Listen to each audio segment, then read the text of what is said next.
I'd like to thank my patrons for their generous support. It helps to make my research, writing, and videos available to everyone. If you enjoy my videos, please like them, share them, and subscribe to my channel.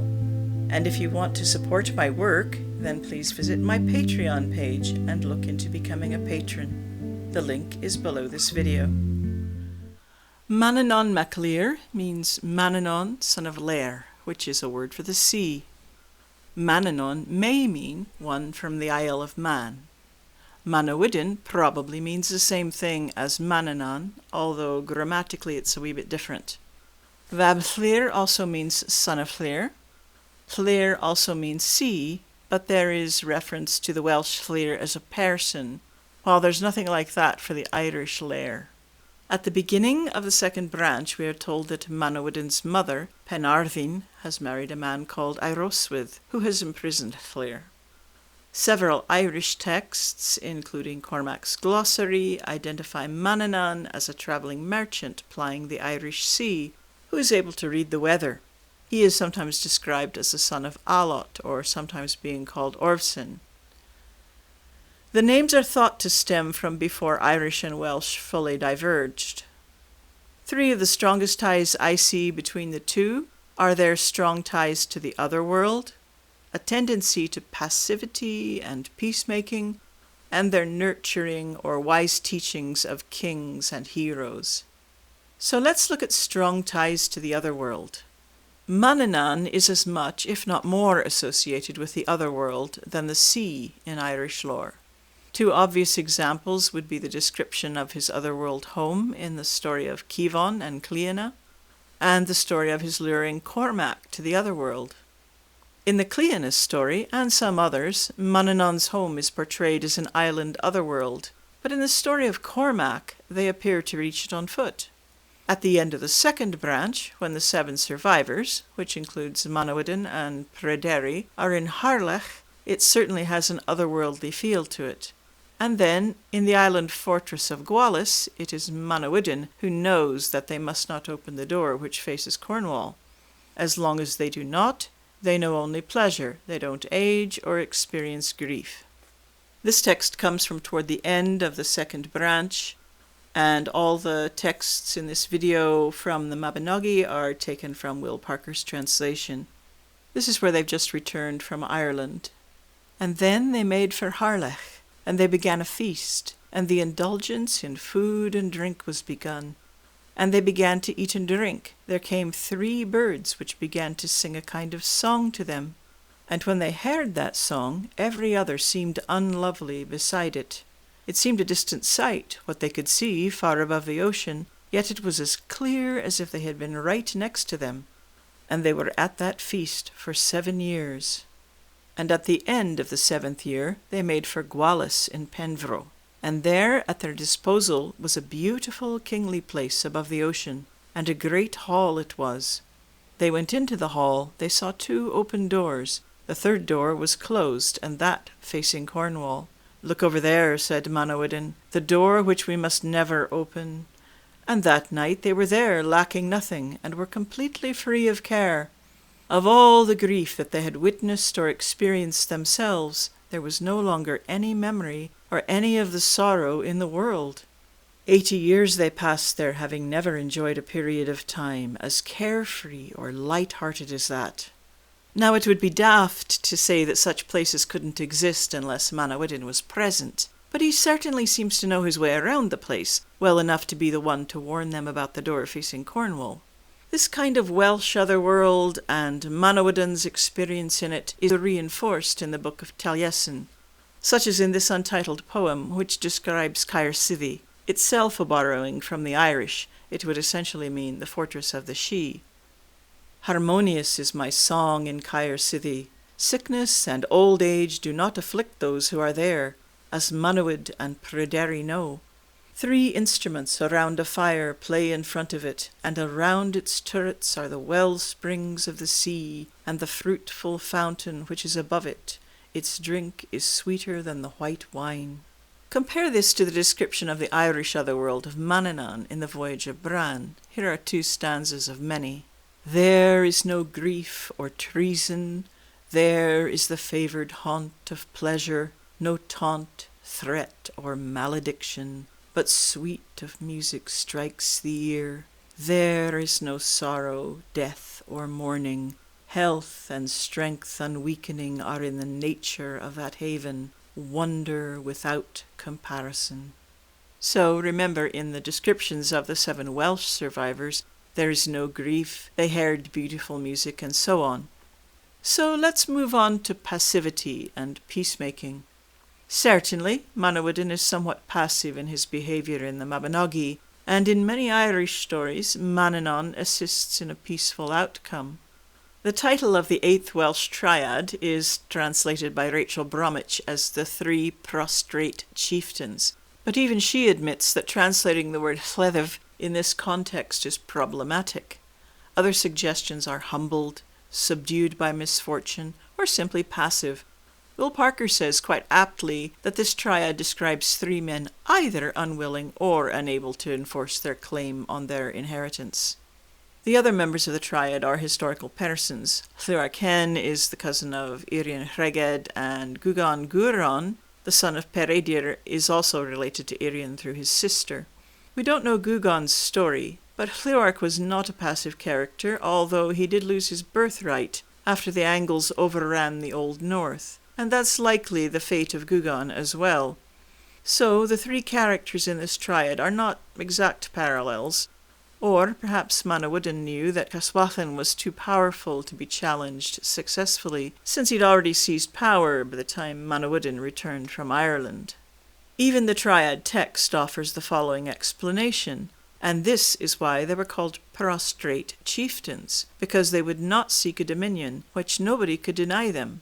In other words, they had a right to it, but they chose not to pursue it.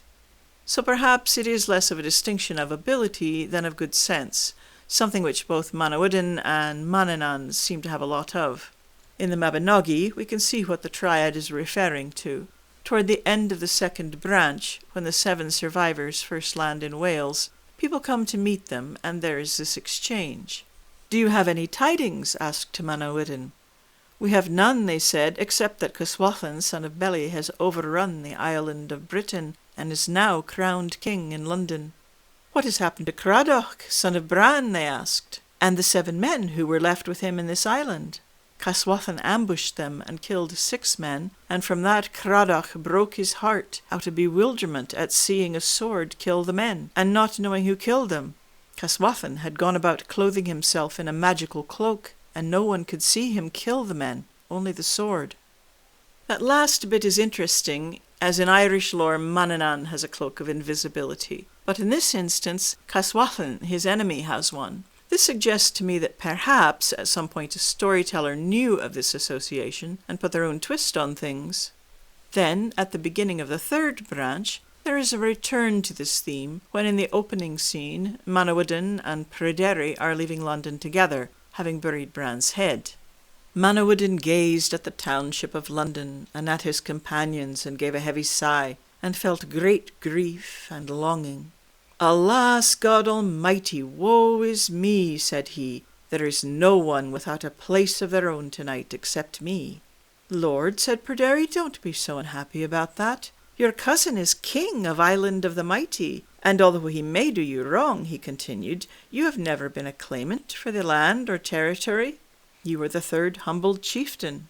"Aye," he said, "though that man is my cousin, I find it somewhat sad to see anyone in the place of Bendigeidfran, my brother, and I cannot be happy in the same house as him." And if that isn't a man fishing for an invitation to come and stay with his friend, I don't know what is. In my own interpretation of what's happening in the 3rd branch, I think that this scene marks the start of a very intentional set of moves on the part of Manawydan, to go to Dyfed, meet Rhiannon, and perhaps marry her. And this is just my own idea, but I think he already knows that something is wrong in Dyfed, even before it disappears in a mist. And he's already on his way to investigate. If you've read my retelling of the 3rd branch, then you'll know what I mean, but it is just my own take on things. But what about Manannán? He's sometimes portrayed as a warrior, certainly, as is Manawydan, but there are many, many instances where he prefers to settle things peacefully. For example, in the sickbed of Cuchulainn, Manannán's wife, Fan, has pursued Cuchulainn and had an affair with him. He gets very ill in the process, and his wife, Emer, gets very jealous.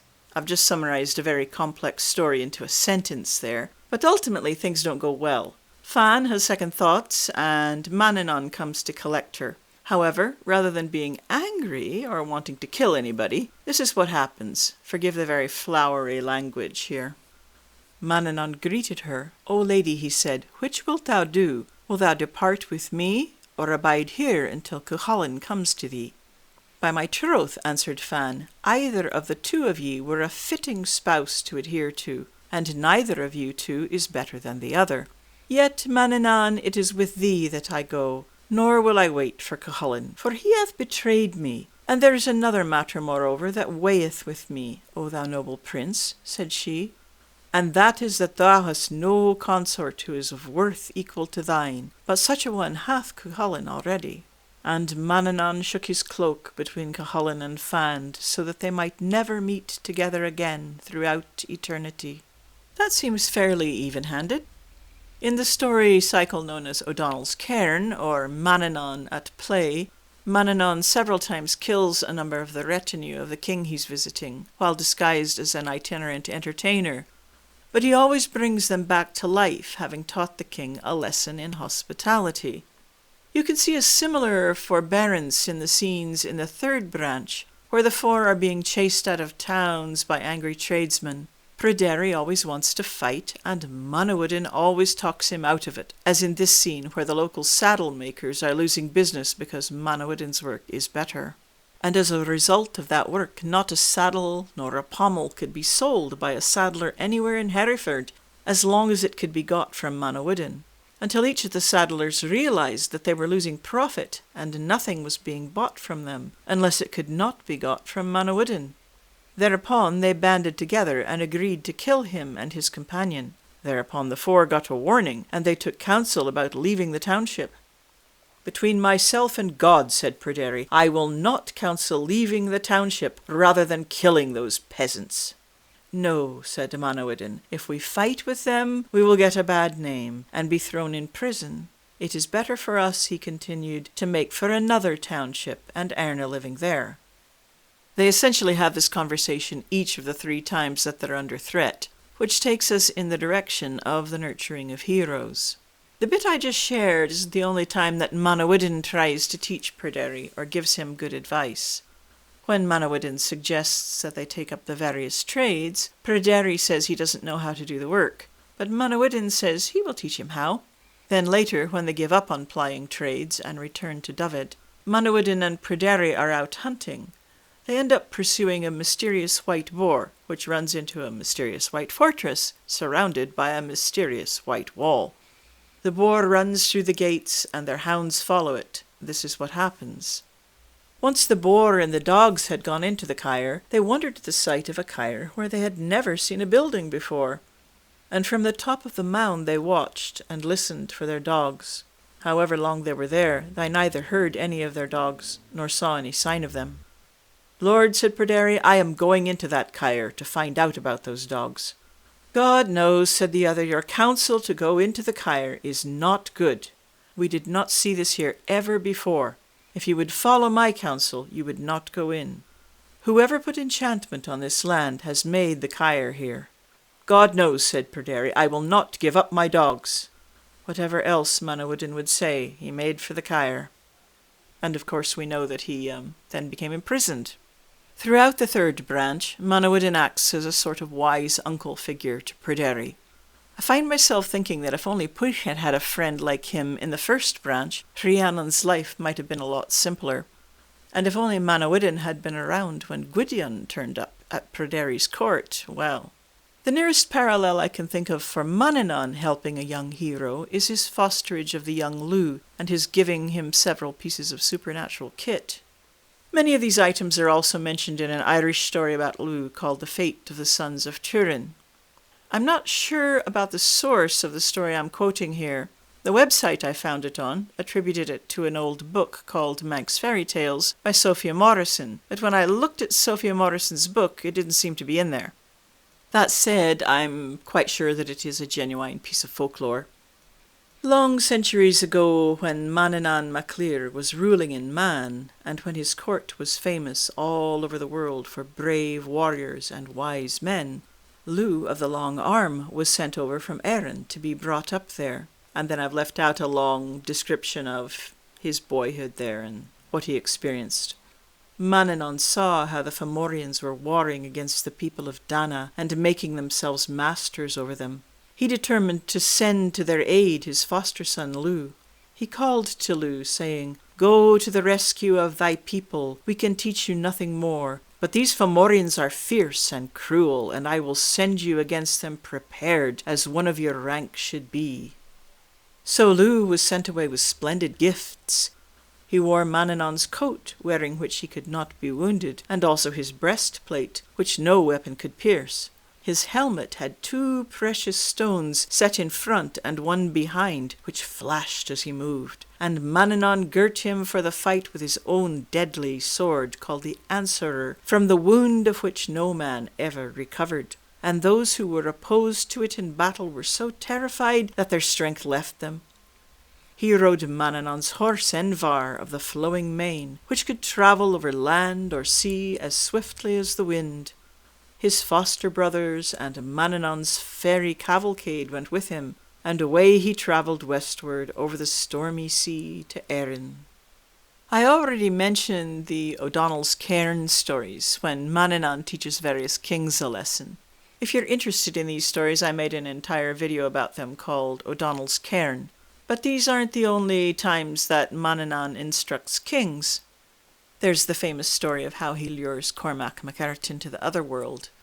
This is the one I mentioned earlier, where they don't cross water to get to the Otherworld. They just follow Manannán through a mist, and then it's all houses thatched with bird wings and the usual carry-on.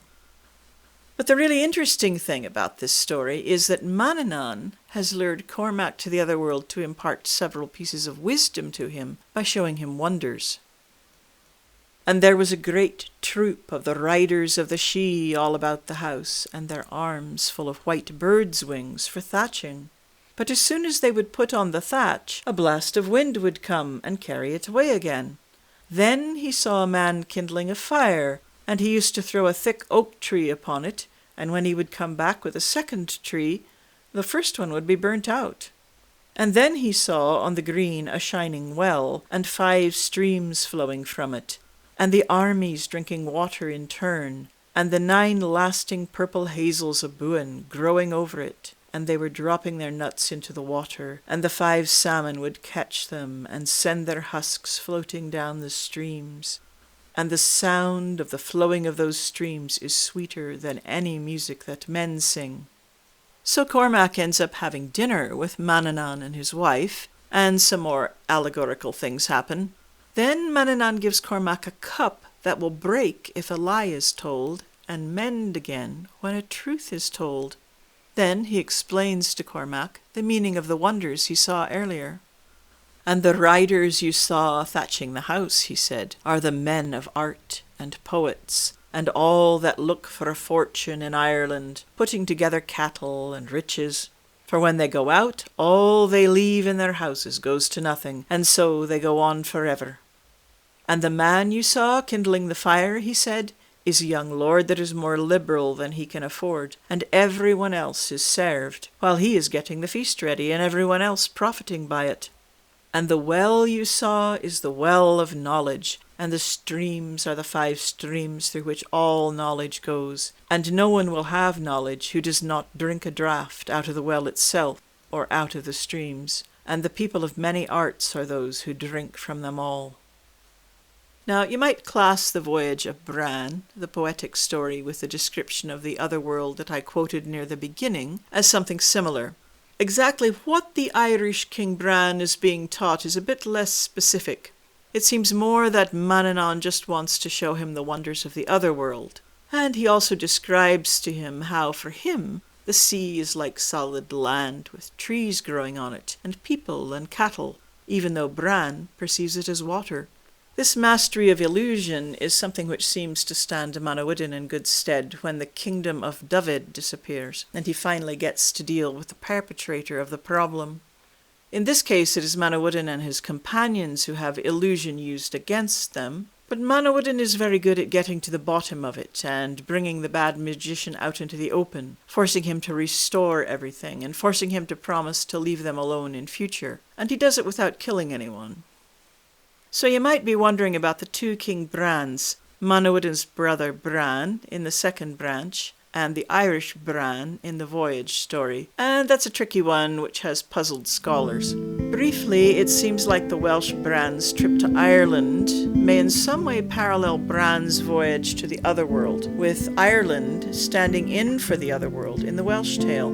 It's a bit much to go into right now, I think, but perhaps we can have another session on that if that's of interest.